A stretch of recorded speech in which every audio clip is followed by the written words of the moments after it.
went fishing with Morgan yesterday, and background of the story is, I don't know that I got him into it, but I certainly have been kind of his mentor in it over the years. And I've got the law of 10,000 hours going for me in fly fishing. I just put in a lot of time over the years. So when I wasn't catching anything, I look downriver and I'm feeling bad for Morgan. I'm like, oh man, if I'm not doing well, he's definitely not doing well. And, yes.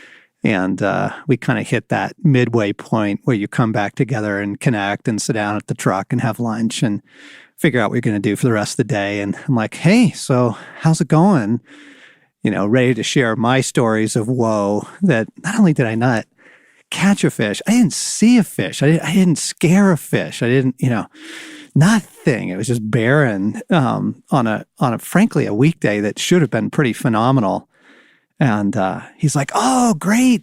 Oh, it was awesome time. And he doesn't know yet what I'm going to share. So he's all buoyant and like, yeah, caught a number of fish. Some of them were really fun to catch. And then this one really big one at the end. And I am so embarrassed to admit this, but I had a really hard time rejoicing with those who rejoice. Yes. The instant thing that reared itself in my heart was, what about me? God, universe, world, river. Well, what about me? Welcome back to the Ransomed Heart podcast. John and Blaine Eldredge here, picking up in the third part of a series on envy. Really glad to have you with us. Really, really important series. Got some killer things for you today. If you haven't tracked with us on this particular series, really want to encourage you afterwards to go back and pick up that podcast, or maybe pause here and go listen to the first two, because we are building through some thoughts and laying some foundation on some things. And we've been talking about the nature of envy, the culture of envy that we live in. We've been talking about the warfare of envy, which I think may be actually one of the most surprising and critical pieces of what we have to say. I don't know that most people, even very spiritually attuned people to warfare type issues, really appreciate just how horrible envy is and how much devouring it allows in. And of course, that was last time. And this week, we're going to pick up in kind of a little bit of a different direction. We're laying foundation stones for this conversation, and there's a really, really big one. It might even be the cornerstone for the conversation, and it's illustrated in that question, well, what about me? Yes, talking about, of course, the self, which I think it's fascinating that we actually need a little definition of the self, because literally for about the first 1900 years of Christianity, it was understood that the self's pride was one of the core issues of the person in the world. And so the idea that, the language of die to self would be much more rich, but in today's cultural climate, it is so accepted as not only normal, but appropriate to have a self and to privilege the self that we're kind of fighting against a lot in this conversation. But I was getting ready for this, back in some C.S. Lewis, and in his essay, Two Ways with the Self, he just has this great introduction of what the self actually is. And I love that essay, by the way. Yeah, it's a good one. Actually, I have your book, so if you're missing it. Oh, that's where it went. Yeah, you underlined a lot. Lewis writes, now, the self can be regarded in two ways. On the one hand, it is God's creature, an occasion of love and rejoicing. Now, indeed, hateful in condition, but to be pitied and healed. On the other hand, it is that one self of all others which is called I and me, and which on that ground puts forward an irrational claim to preference. This claim is to be not only hated, but simply killed. Never, as George MacDonald says, to be allowed a moment's respite from eternal death. Okay, so strong cup of coffee there. It's so true. On the one hand, something to be pitied and healed and brought to Christ. Somewhere else, I think it is in MacDonald, he says, God has given us a self so that we might have something to give back to him. But when we let the self kind of reign as the preeminent, cherished, beloved monarch of our lives, I wonder if you couldn't trace that back to all the 7 deadly sins. Gluttony, pride, avarice, wrath, it probably is actually all rooted in allowing the self to carry on as if it were the tyrant of the world in us. Yes. Even going back to original sin, you have the issue at stake there where both Adam and Eve accept the proposition, why should I not be like God? It's kind of the ultimate privileging of the self in the world of if there is greatness available, I want it. If I have to choose between myself and others, I will always choose myself as the Lord of my life. Mm-hmm. Now, gang, this all begins very, very subtly. We've talked about how absolutely damaging envy can be, but it doesn't begin with leveling civilization out of a just wrath that, why should others have what I don't have? It begins with, well, what about me? And one of the places I'd notice operate most, this cherished self, this is in conversation with people. We had family visiting this last weekend, and when family visits, it's story time, right? How have you been? What have you been doing? What are the kids up to? Here's what we've been up to. Oh, did you hear about Uncle so-and-so? Or, it's story time, right? And I was just so embarrassed. I was fascinated. We were sitting around the dinner table, and I was watching myself waiting to be asked. I mean, don't you do this? Like, you get in conversations, you kind of wait for your turn. You ask someone, hey, how you doing? What's going on? Honestly, what you're really hoping for is the turn in the conversation where they ask you. Yes. It's really interesting because you say it starts slowly. As Lewis just indicates, there's a moment at the beginning where you can actually turn that desire to the Father, because there is that pity, that love, that rejoicing of the heart going, what about me? Sure. Like, there's a real desire to be an object of love, but it moves so quickly into, in my heart, it arrives almost immediately about, what about me? Okay, so we quoted Dorothy Sayers, who's got this wonderful lecture she gave back in the 40s on the 7 deadly sins. And regarding envy, she says, it begins by asking plausibly, why should I not enjoy what others enjoy? Okay, so there's that very first initial subtle, well, what about me, right? Which, depending on where you take that, can take you to heaven or to hell. I mean, that can take you to God. That can take you to good things. But hang on. It ends, she goes on to say, by demanding, why should others enjoy what I may not? And then, so fascinating that she names this. She says, the words constantly in its mouth are my rights and my wrongs.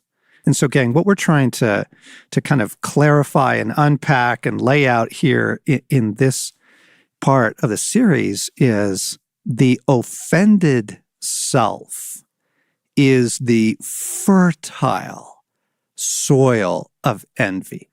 I was actually going to start the podcast with sort of begging the question. I wanted to say, okay, Blaine, what do these things have in common? The last presidential election, the crazy amount of social media hatred, the justice movement, and envy. Yes. Wait for it. The self. It's the offended self. Yes. You can see it in our politics. I mean, politics is not about the common good. It's just not. It's, we talk about special interest groups. Well, the whole thing is driven by self-interest. It's who can you get mad enough to join your side against all the other guys, right? Yes. And it's almost all self-appeal ultimately, right? They're doing this to our country. They're doing that to our, but it's really, aren't you offended? And it's so crazy because we live in a moment, and I know we'll probably get to this more in a minute, but it's masquerading as equality. And that's one of the great ironies of the self, because we're not actually talking about kind of the Buddhist erasure of the self into the universe. Like, there are real alternatives. But what we have right now, ironically, is that the self, in prioritizing itself, chooses to eliminate all difference, because variety and even contrast is kind of necessarily qualitative. I mean, like, yeah, there are. And seemingly unjust. Yes. Right? And so you have, as you were just saying, to go through those, like, it's fascinating that the social justice movement is very often so much motivated by a variety of, look at those people who are doing that thing, like, that's not allowed, but also, like, this identity shouldn't be touched. And, like, you cannot touch or talk about the relative worthiness of a person's position in the world. Right. And that there even could be inequality of status based on, for example, your character, right? Yeah. Or your appointed calling by God, or your gifting. But see, it's a fascinating thing. I was trying to connect those four things, the online hatred, the last presidential election, social justice, and envy, and going, how could those possibly be connected? Particularly social justice, because it feels so good and right. I mean, my goodness, my cereal, the box of my cereal is all about give back. Here's what we're doing to give back to the world, But if you buy this cereal, we're donating so much to education. And then I open my blueberries. This is blueberries. Yes. But even on the little box of blueberries, it's talking about giving back and doing right for the world. Like, so this is really, really big.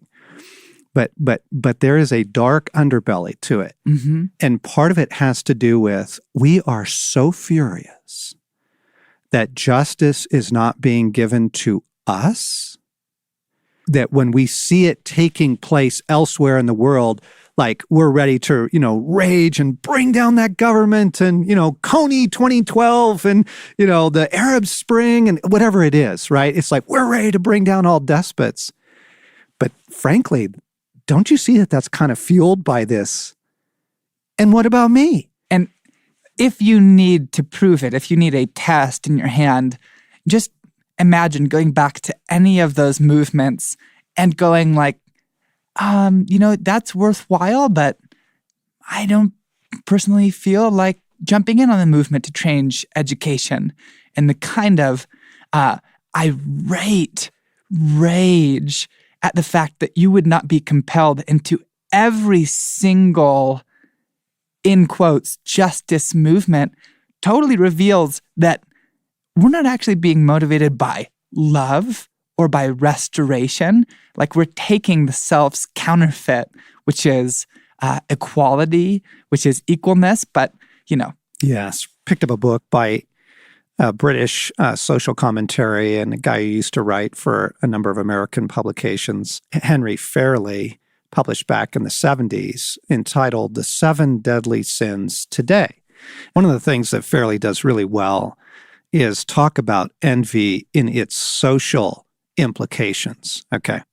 He says this: one of the destructive forms that envy takes today is the widespread assumption that everyone should be able to do and experience and enjoy everything that everyone else can do and experience and enjoy. Can you just feel that? Well, yeah. right? That thing in us? Yes. It's so fascinating. Even just to jump in right there, it was actually last night, for whatever reason, reading the the creation story in Genesis. And there was a thing, this particular time was just fascinating to me. And it is the variety that is so emphasized in that story. In response, like envy is almost the ultimate renunciation of the way that the world is made. Because as God is going through, he's like, and these trees will produce fruit and seeds in their kind and reproduce in theirs. And there's like this proliferation of uniqueness, of special abilities. And that is so different than what Henry Fairley is just describing of everyone should be able to do everything. Everything should be the same, which is not actually how God has made the world. Literally, like it's not how the world is made. Nor is it what equality means or what even justice means. So we'll get there, gang, but we're just trying to flush right now, and you can feel it rising in you, I bet. It's this the self and the self asserting its rights, So Fairley goes on to say, we are today surrounded by young people who think they are artists and poets because they think they have the right to be artists and poets. They dabble and daub with no talent. It would be hard to count the number of them who, in the absence of a talent to write or paint, foist themselves on us as filmmakers who have taken up photography as an art form that will nevertheless bring a commercial reward as well. They are artists, have a right to be artists, and must be acknowledged as artists. The United States and other Western societies are not pitting equals against equals, but unequals against unequals as if they are equals. This is a distortion of the idea of equality, and it is a distortion, as much as anything else, that has enabled the enemies of a genuine equality to move to the offensive. To pit unequals against unequals as if they are equals is to make a breeding ground for envy. And this is back to that idea of, well, why don't I have the right to put my stuff out there and have it as celebrated as anyone else's? Who are you to say what's art? Who are you to say what's good? You see, it's that, yes, it's the triumph of the little dictator, the self, right? So let me finish the paragraph here. He says, the idea that we are equal has been perverted into the idea that we are identical. And then we find that we cannot all do and experience and enjoy the things that others do and experience and enjoy. So we take our revenge and deny that they were worth doing and experiencing and enjoying in the first place. And you begin to see envy work its way in. But what you see in is the triumph of the offended self. It was so interesting. I know I mentioned before the Scandinavian law of equality and the tall poppy syndrome. Couldn't remember what it was called, so I went back and looked it up, and it's the law of Jante, and it was introduced by this fellow Axel Sandemas in a novel, but he was pretty clear that he believed he was actually just pointing out what had been culturally proliferating in Scandinavia for some time, and he laid out kind of the 10 laws of this kind of equality, of this renunciation of difference, and they are fascinating because they literally are put as phrases like, you think you have something to teach us? You think you are better than us? And there are like 10 of them. And then he concludes with this possible 11th that's so fascinating. And it's, you think that we don't know anything about you? Where there's both this, how dare you think that you would actually have kind of a better way to come in and teach us? Like, what's wrong with my way? Like, it's a ridiculous statement, actually, if you look at the world. Like, there are better and worse ways to make tables, but still the self is just my way is as good. Yes. But then there's that final thing also, which is that external move then to destroy, which we've been talking about with envy, but it's thereof. If you come in and try to instruct in a better way to do anything, a justice movement, write a novel, a better way possibly to think about loving your wife, watch and see the impulse of people to find something wrong in that teacher. Yes. And they'll go, and you think we don't know something about you?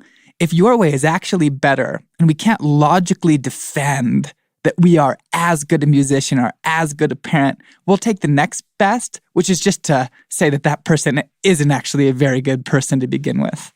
Exactly. It's the revenge of the offended self. Yes. And what we were talking about those of you who've been tracking with the series, is the radical egalitarianism of the culture.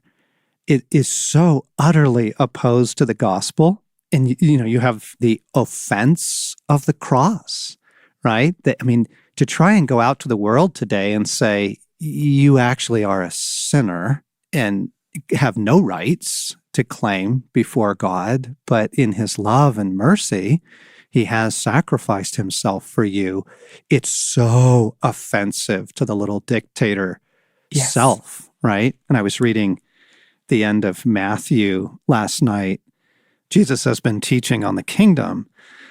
Matthew 13:53 picks up, when Jesus had finished saying these parables, he moved on from there. Coming to his hometown, he began teaching the people in their synagogue, and they were amazed. Where did this man get this wisdom and these miraculous powers? They asked. Now, the thing is, you don't hear delight in that. Like, oh, how wonderful, Joseph and Mary's son, he's finally made something of himself, Yes. Look at the wonderful things he's doing. That's not what you get. Listen to this.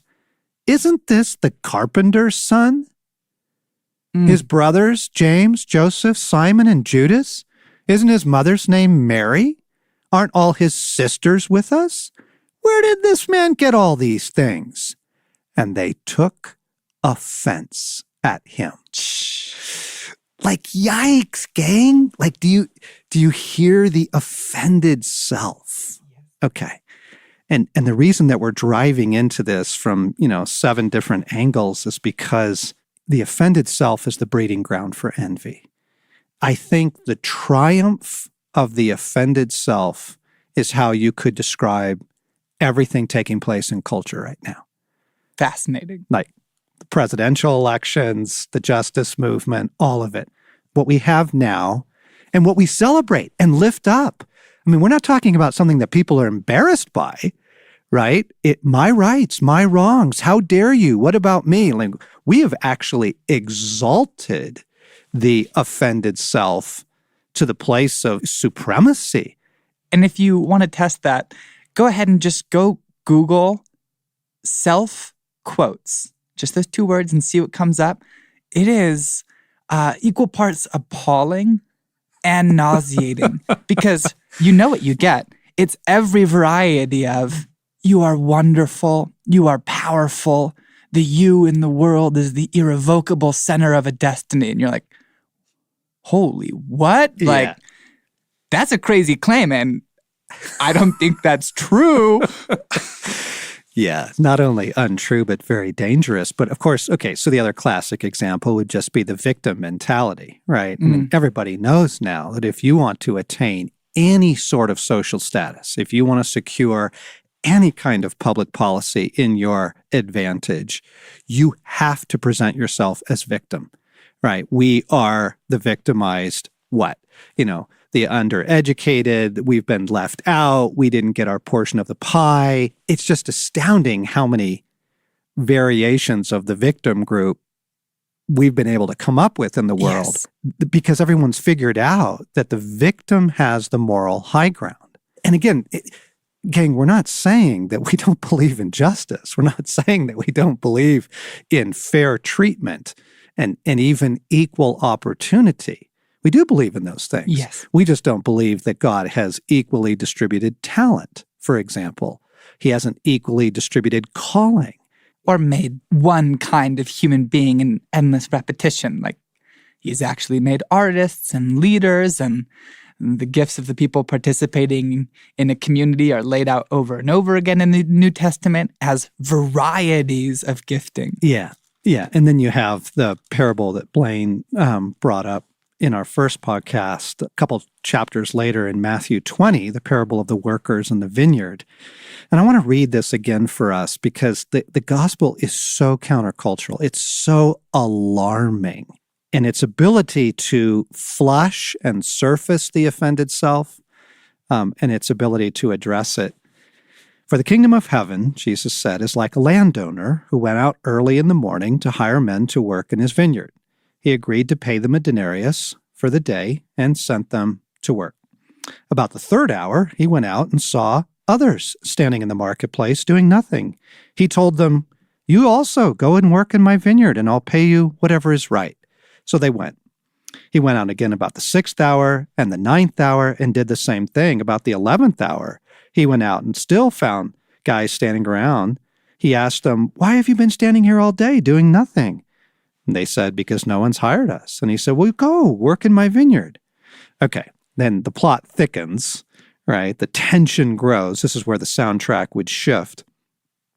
When evening came, the owner of the vineyard said to his foreman, "Call the workers together and pay them their wages, beginning with the last ones hired and going on to the first." The workers who were hired about the 11th hour came and each received a denarius. So when those came who were hired first, they expected to receive more, but each one of them also received a denarius. When they received it, they began to grumble against the landowner. See, the offended self is beginning to show up. "These men who were hired last worked only 1 hour," they said, "and you have made them equal to us who have borne the burden of the work and the heat of the day." But he answered one of them, "Friend, I am not being unfair to you. Didn't you agree to work for a denarius? Take your pay and go. I want to give to the man who was hired last the same as I gave you. Don't I have the right to do what I want with my own money? Or are you envious because I'm generous?" Ouch. Oh, man. There's something in me that has a really hard time with this parable, Yes. right? Now, just quickly apply it to salvation. Those who had the privilege and the luxury and the beauty and all the rich gifts of growing up in a Christian home, and they've known Christ ever since their childhood and served him and loved him. And then you get the woman who's, rescued from a horrible life of trafficking, and someone shares the gospel with her, and she gets to step into the kingdom as well. Don't you want both of them in heaven? My mind goes right to some of the final scenes of C.S. Lewis's novel, Till We Have Faces. The protagonist has, for the duration of the novel, been making her case against God by telling the story of her life and her perceived unfair treatment. And at the very end, she's actually being ushered into the courtroom, the kind of heavenly court. And she's told not to worry. She goes in and she's told, "Whatever you get, you won't get justice." And she asks her guide, "But is God not just?" And he goes, "Oh, no. How would it be for us if he was? We want justice and are offended at generosity. And yet, the only thing we have to stand on is the generosity of the kingdom, is the logic of invitation." And grace. Yes. And grace and grace. So here's what we are offended by. We are offended by the unequal distribution of gifts and birth and opportunity. I'm sad to say I've just been watching people react to good news. You just in your small group, in your church, out in the foyer, wherever, just different, at work, the water cooler, just different places, family gatherings. Just watch people react to someone else's good news. A friend of ours, a younger woman, recently got pregnant. And of course, she and her husband are so excited. And out of the corner of my eye, I was watching some of the other women at this particular social gathering, and they did not rejoice. Now they faked it, right, when it was their turn, to say something positive, but I saw their countenances fall at first. Why not me? Right? And the same thing with employment. Somebody lands a killer job, or they come back to the small group and say, "I've finally found my calling. God opened this incredible opportunity, and I actually get to work in my gifting." And just watch people react to that. Yeah, it's painful. I'm just thinking of a friend came through town recently, an old college buddy. He's a talented poet, which is kind of nice for me because I don't write poetry, so I feel like we're not in competition. But he also just has enormous success getting published. Like, people pick up his work kind of all the time, and just kind of talking about, some of the journals recently that he was excited, like, "Oh, this happened." And I totally see just the twist in me of like, well, why isn't my work being published? And I feel like I want to hold up that line to so many places in my life and actually just let God ask me, like, I see my friends buy a new beautiful house. Yeah. And I go like, man, I kind of feel like I work just as hard as that guy. And just let Jesus ask, are you offended because I'm generous? And a friend who I kind of like think is irritating and yet his work does well. And just let God ask my heart, like, are you offended because I'm generous? Even your fishing story, a couple summers ago, Luke and I were out, and I kind of feel like I'm a better fisherman than Luke, because I'm at least like more committed than he is. And like there was not a fish in this creek he didn't catch. It was a crazy day anyway. Like our numbers were so high, it was silly. But I caught like 25 fish over the course of this day. And then Luke comes back and is like, I caught 40. And like, oh, it's so ridiculous. Like, but to let my heart respond to God's question of, are you offended that I'm generous here? Yeah, exactly. So, gang, what we're identifying is the fertile soil of envy, is the offended self. And then our culture just exalts it. Like the offended self literally is the ruling personality on social media. And, we cited some research data last time that people who spend more time on social media actually have higher levels of envy and higher levels of depression. And you just want to go, well, why can't you just rejoice? When you see someone post a picture of their, family vacation, or, here's their photo of the new car they just got, or the son or daughter graduating from college, why can't you just rejoice with that? It's the offended self. Yes. And one of the really tragic things, and I do want to be kind here because I'm very aware of it in my own life, suffering is a very dangerous ground for envy. Painful things people are going through, a couple going through infertility, or someone in chronic physical pain and that sort of thing. And I get it. What about me? If we can bring that to God, if we can bring the self to God, if we can bring all those aches and longings to God, and yes, people's success does provoke longing in us, but rather than shifting to envy, to bring that to God and let him love and speak and minister to us. Yeah, it just makes me think of, everyone loves the parable or else hates the parable of the prodigal son, but it's the returning son whose story is emphasized when, frankly, everybody is the older brother. Like everyone is the one who watches the feast unfold and then who says to the father, like, I've been working hard. I've been here for you. Like, where's my banquet? But you see what develops between the father and his son is this very intimate, like, well, do you notice that you haven't asked? Do you notice that you're trying to get the reward of closeness with me without closeness with me? Like, all that's there. Oh, he says to him the most tender thing. He says, son, everything I have has always been yours. Like, you're not unequally loved. Yes. You are not unequally chosen. You are not unequally out of my affection, my eyesight, my care.